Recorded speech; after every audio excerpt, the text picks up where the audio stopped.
चलिए अब खबरों को तेज अंदाज में देख लेते हैं। अजमेर के दरगाह थाना इलाके में पुलिस ने डकैती की योजना बनाते 9 बदमाशों को गिरफ्तार किया। इन बदमाशों से हथियार भी जब्त किए गए। सभी आरोपी यूपी के रहने वाले हैं। भीलवाड़ा के उड़ो के खेड़ा में हत्या के आरोपियों को गिरफ्तार करने की मांग को लेकर परिजनों ने जाम लगा दिया, जिसके बाद पुलिस ने लाठीचार्ज कर लोगों को खदेड़ दिया। लाठीचार्ज से चौराहे पर भगदड़ मच गई। सीकर के लकीपुरा गांव में जमीन को लेकर हुए विवाद में 2 पक्षों में मारपीट हो गई। इस मारपीट में 2 लोगों के गंभीर चोटें आई है। वहीं इस मारपीट का अब वीडियो भी सामने आया है। भीलवाड़ा के खेड़ा इलाके में एक ही परिवार के 2 गुटों में झड़प हो गई, जिसमें एक शख्स की मौत हो गई, जबकि मृतक की मां समेत 3 लोग घायल हो गए। दौसा के अचलपुरा में जमीन विवाद को लेकर 2 पक्ष आपस में भिड़ गए। विवाद इतना बढ़ गया कि दोनों पक्षों के बीच हिंसक झड़प हो गई, जिसमें कई लोगों के घायल होने की खबर है। कई लोगों को गंभीर चोटें आई हैं।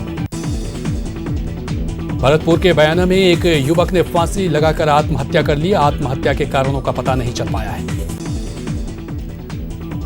भीलवाड़ा नगदी बांध के पास सब्जी लदे वैन और ट्रक में टक्कर हो गई। इस हादसे में वैन चालक की मौके पर ही मौत हो गई, जबकि एक युवक गंभीर रूप से घायल हो गया। अलवर कुंपुर गांव में शराब के ठेके के लिए बनाई गई दुकान में आग लग गई, जिसमें सेल्समैन की झुलसकर मौत हो गई। आग के कारणों की जांच में पुलिस जुट गई। भरतपुर के गांव चंटोली में छप्परपोश आवास में अज्ञात कारणों से आग लग गई। घटना में घरेलू सामान जलकर राख हो गया। झालावाड़ के सेमलिया गांव के पास एक कार बेकाबू होकर गड्ढे में पलट गई। इस हादसे में कार चालक युवक की मौके पर ही मौत हो गई। बताया जाता है कि युवक अपने दोस्त के जन्मदिन की पार्टी से लौट रहा था। डूंगरपुर के आसपुर थाना क्षेत्र के भटवाड़ा मोड़ पर बीती रात 2 बाइक की आमने सामने भिड़ंत हो गई। हादसे में एक बाइक सवार की मौत हो गई, वहीं अन्य बाइक सवार गंभीर रूप से घायल हो गया। अजमेर के बड़ली गांव में 33 केवी विद्युत लाइन की चपेट में आने से एक मासूम बुरी तरह से झुलस गया। मासूम को गंभीर हालत में राजकीय अस्पताल में भर्ती कराया गया है। अजमेर से भीलवाड़ा जा रही रोडवेज बस बेकाबू होकर डिवाइडर पर चढ़ गई, जिससे ड्राइवर समेत कई यात्रियों को हल्की चोटें आई। हादसे के बाद सभी यात्री दहशत में आ गए। अलवर के डरौली गांव में देवी जी के मंदिर पर पक्षियों को दाना डालने गए व्यक्ति का पैर फिसलने से वो नीचे जमीन पर आ गिरा, जिससे वो गंभीर रूप से घायल हो गया। डूंगरपुर के दादरोड़ा गांव में सरपंच निवास के पास अजगर आ जाने से हड़कंप मच गया। रेस्क्यू के बाद अजगर को वन क्षेत्र में सुरक्षित छोड़ दिया गया। कोटा में नगर निगम चुनाव को लेकर महासमर जारी है, तो दूसरी तरफ प्रशासनिक विफलता के चलते एक महिला प्रत्याशी ने गलत तथ्यों के आधार पर ओबीसी जाति प्रमाण पत्र बनवाकर नामांकन दाखिल कर दिया। मामले में तुल पकड़ा तो प्रत्याशी के खिलाफ एफआईआर दर्ज की गई है। कोटा नगर निगम प्रशासन ने निगम इलाके में लगे अवैध होल्डिंग्स बैनर्स हटा दिए। ये होल्डिंग्स आचार संहिता की अवहेलना कर लगाए गए थे। जोधपुर में नगर निगम प्रशासन ने शहर की सड़कों और गलियों में बिना अनुमति लगे पोस्टर को हटाना शुरू कर दिया है। नगर निगम के अतिक्रमण दस्ते ने बॉर्डर से पोस्टर हटाना शुरू कर दिया है। सीएमएचओ कप्तान सिंह को ईपीओ करने के विरोध में भरतपुर के बयाना सीएससी में डॉक्टरों ने काली पट्टी बांधकर काम किया। डॉक्टरों ने कहा कि कप्तान सिंह ने अपनी सेहत की चिंता नहीं करते हुए कोरोना काल में सेवा की। बीकानेर में बिगड़ी कानून व्यवस्था को लेकर जिला कलेक्टर नमित मेहता ने पुलिस अधिकारियों के साथ बैठक की। बैठक में एसपी सहित आला पुलिस अधिकारी शामिल हुए। कलेक्टर ने अपराधियों के खिलाफ कड़ी कार्रवाई के निर्देश दिए। बढ़ रही आपराधिक घटनाओं को लेकर बीजेपी का एक 3 सदस्यीय प्रतिनिधिमंडल बीकानेर आया हुआ है, जिसमें सांसद स्वामी सुमेधानंद, विधायक अभिषेक महर्षि और पूर्व विधायक गोवर्धन वर्मा शामिल हैं। बीकानेर में बढ़ रही आपराधिक घटनाओं के बाद अब पुलिस अलर्ट मोड में नजर आ रही है। पुलिस ने अब रात को चेकिंग अभियान शुरू कर दिया है। वहीं पुलिस अधिकारी भी लगातार मॉनिटरिंग कर रहे हैं। अलवर के बहरोड थाना क्षेत्र के दिल्ली जयपुर हाईवे पर ट्रक ने कंटेनर गाड़ी को टक्कर मार दी। हादसे में कंटेनर गाड़ी के पड़खच्चे उड़ गए और ड्राइवर गाड़ी में ही फंस गया। पेट्रोलिंग टीम ने करीब 1 घंटे बाद जाम को खुलवाकर यातायात सुचारू रूप से चालू करवाया। जोधपुर में बजरी माफिया की मनमानी जारी है। शहर में अवैध बजरी से भरे डंपर खुलेआम सड़कों पर बजरी बिखेर कर निकल जा रहे हैं, जिसकी वजह से आम लोगों और शहर के स्थानीय निवासियों को काफी परेशानियों का सामना करना पड़ा है। कोटा के एसपी ने रामपुरा थाने के एसएचओ पवन मीणा को निलंबित कर दिया है। दरअसल एसएचओ पर जुआरियों और सट्टेबाजों के खिलाफ कार्रवाई नहीं करने का आरोप है। जोधपुर में घर घर कचरा संग्रहण करने वाली गाड़ी के चालक का अश्लील गाना बजाने का वीडियो वायरल होने के बाद कार्रवाई की गई। निगम आयुक्त ने गाड़ी चालक के खिलाफ कार्रवाई के आदेश दिए। कोचिंग नगरी में आवारा जानवरों का आतंक है। यहां निगम की ओर से जानवरों को पकड़ने के लिए कोई ठोस कार्रवाई नहीं की जा रही है। कोटा की नयापुर थाना पुलिस ने एक महिला को गिरफ्तार किया है, जो अपने साथ 30 सेंटीमीटर का चाकू लेकर घूम रही थी। कोटा के इटावा में एबीवीपी ने नगर मंत्री जितन पारेता के नेतृत्व में सरकार के खिलाफ विरोध प्रदर्शन किया। मुख्यमंत्री के नाम एसडीएम को ज्ञापन देते हुए सरकार से बढ़ते अपराध पर नकेल कसने की मांग की। कोटा से अजमेर के बीच प्राइवेट ट्रेन चलाई जाएगी, जिसका टाइम टेबल निर्धारित हो गया है। ट्रेन में 16 कोच होंगे। ये ट्रेन कोटा से सुबह 6:20 पर अजमेर के लिए रवाना होगी और जयपुर होते हुए दोपहर 1 बजे अजमेर पहुंचेगी। श्रीगंगानगर में केंद्र सरकार के कृषि कानून का लगातार विरोध चल रहा है। किसान संगठनों ने कृषि कानून के विरोध में जन आक्रोश रैली निकालने का ऐलान किया है। उदयपुर यूआईटी ने शहर में डोर टू डोर सर्विस देने का निर्णय लिया है। नगर विकास न्यास ने 5 तरह के सर्विस को घर घर जाकर देने का निर्णय लिया है, जिसमें म्यूटेशन, सब डिवीजन, भवन अनुमति, लीज कनेक्शन और लीज मुक्ति प्रमाण पत्र शामिल है। भरतपुर के भुसावर में राज्य मंत्री भजन लाल जाटव ने 8 परियोजनाओं का लोकार्पण किया। वहीं चिकित्सा विभाग की 9 परियोजनाओं का शिलान्यास किया। बीजेपी की ओर से चलाए जा रहे सेवा सप्ताह के तहत करौली में बीजेपी कार्यकर्ताओं ने सफाई अभियान चलाया। इस दौरान उन्होंने गुलाब बाग से पुराने अस्पताल तक सड़कों को साफ किया।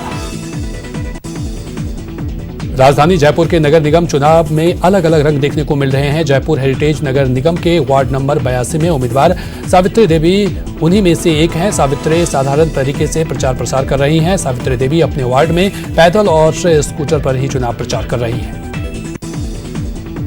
भरतपुर के रूपवास कस्बे के छात्रावास में विधिक सेवा प्राधिकार ने शिविर लगाकर दिव्यांगजनों को ट्राईसाइकिल का वितरण किया। करीब 10 दिव्यांगों को ट्राईसाइकिल दी गई। महिलाओं के खिलाफ अपराधों पर लगाम के लिए चल रहे आवाज अभियान के अंतर्गत श्रीगंगानगर में अपनी बात कार्यक्रम का आयोजन किया गया है। जोधपुर के संस्थान ने अजमेर की 38 होनहार बालिकाओं को टैबलेट बांटे। संस्थान की ओर से लॉटरी के जरिए बालिकाओं को चुना गया। चित्तौड़गढ़ पुलिस ने महिला जागरूकता पर चलाए जा रहे विशेष अभियान आवाज के तहत जिला मुख्यालय पर कार्यशाला का आयोजन किया। बीकानेर में शहीदों की याद में साइकिल रैली का आयोजन किया गया। बीएसएफ जवान समेत बच्चों ने भी रैली में हिस्सा लिया। भरतपुर में प्रदेश सरकार द्वारा चलाए जा रहे आवाज अभियान के तहत नदवाई थाना परिसर में अतिरिक्त पुलिस अधीक्षक मूल सिंह राणा की अध्यक्षता में बैठक की गई। जोधपुर के उत्कृष्ट संस्थान ने राजसमंद के विद्या निकेतन स्कूल में मेधावी छात्रों के बीच टैबलेट बांटे गए। इस मौके पर जिला मंत्री ललित साहू, राकेश पागरिया, नंदलाल वफाना सहित विद्या भारती से जुड़े अधिकारी मौजूद रहे। जश्न ईद मिलादुन्नबी के मौके पर बाड़मेर में मुस्लिम समाज की ओर से रक्तदान शिविर का आयोजन किया गया, जिसमें 200 से अधिक युवाओं ने रक्तदान किया। भारत में कोरोना के पिछले 24 घंटे में 50,129 नए मामले दर्ज किए गए हैं और 578 कोरोना संक्रमितों ने अपनी जान गंवाई है। वहीं बीते दिन 62,077 मरीज ठीक भी हो गए हैं। देश भर में एक्टिव केस भी घटकर 6,68,000 के पार आ गए हैं। हालांकि देश में कोरोना संक्रमितों की कुल संख्या 78,64,000 पहुंच गई है, जिसमें से 1,18,534 मरीजों की मौत हो चुकी है। कोटा में कोरोना से एक आरपीएफ इंस्पेक्टर की मौत हो गई। इंस्पेक्टर रेलवे सुरक्षा बल थाने के प्रभारी थे।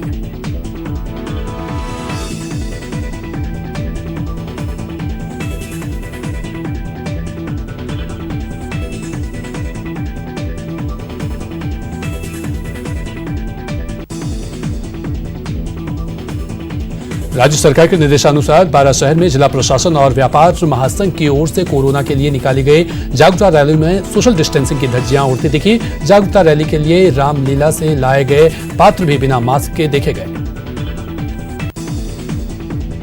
जोधपुर में कोरोना के प्रति लोगों को जागरूक करने के लिए अनोखी रैली निकाली गई, जिसमें गधे, बकरियों और डॉगी के जरिए कोरोना जागरूकता का संदेश दिया गया। जोधपुर में कोरोना जागरूकता के तहत रोको टोको अभियान चलाया गया। इस दौरान सुबह 7 बजे साइकिल रैली का आयोजन किया गया। निगमायुक्त ने हरी झंडी दिखाकर रैली को रवाना किया।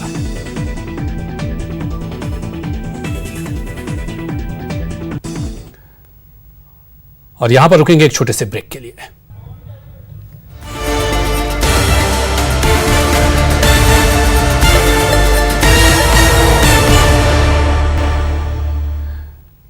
और ब्रेक के बाद स्वागत है। चलिए खबरों को तेज अंदाज में देख लेते हैं।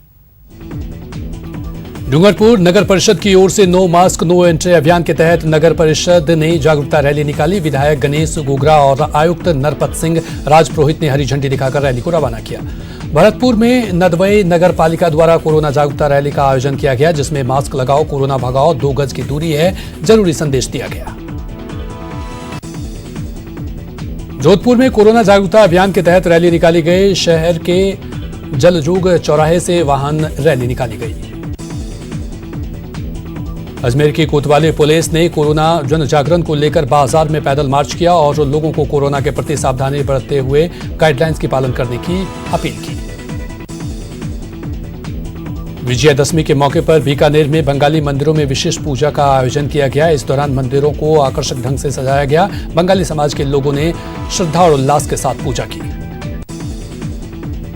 बाड़मेर में विजय दिवस के पावन पर्व पर रावत त्रिभुवन सिंह ने माता नागनीचिया मंदिर में वैदिक मंत्रोच्चार के साथ शस्त्र पूजा किया। कोरोना के कारण इस बार शस्त्र पूजा में सीमित संख्या में ही लोग शामिल हुए। बीकानेर के सुरसागर स्थित करनी माता मंदिर में यज्ञ और हवन का आयोजन किया गया। इस मौके पर पंडित ने मंत्रोच्चारण के साथ यज्ञ में आहुतियां दिलवाई। हवन और पूजन से पूरा वातावरण भक्तिमय हो गया। जयपुर में महानवमी का पर्व धूमधाम और भक्तिभाव के साथ मनाया गया। इस मौके पर मां के भक्तों ने कन्याओं का पूजन किया और वहीं राजा पार्क में डांडिया उत्सव का भी आयोजन किया गया। महानवमी पर उदयपुर के सलीमर के देवी मंदिरों में हवन हुआ। हवन के बाद भक्तों ने प्रसाद पाई। कई स्थानों पर कन्या पूजन का भी आयोजन किया गया।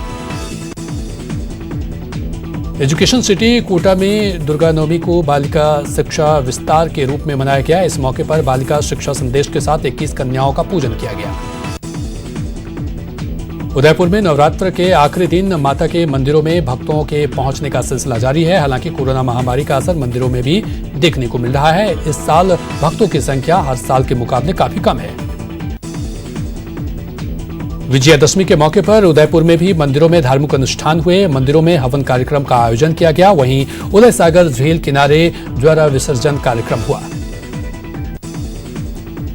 दशहरे के मौके पर कोटा में भी श्री जगत माता मंदिर में नवचंडी पाठ की पूर्णाहुति की गई और महायज्ञ किया गया। जगत मंदिर में 9 देवताओं का विशेष श्रृंगार किया गया। साथ ही 108 दीपों से मंगला आरती की गई। आज विजयादशमी का पर्व है और कोटा में 2.5 साल पुरानी परंपरा का निर्वहन करते हुए पैरों से मिट्टी के रावण का रौंदकर वध किया जाता है। साथ ही लोगों ने एक दूसरे को असत्य पर सत्य की जीत की बधाई दी। दशहरे के मौके पर कोटा के दशहरा मैदान में रावण और उनके कुंभे का दहन होगा। कोरोना के कारण रावण के पुतले और उनके कुंभे, कुंभकर्ण और मेघनाथ के पुतलों का साइज भी छोटा किया गया है।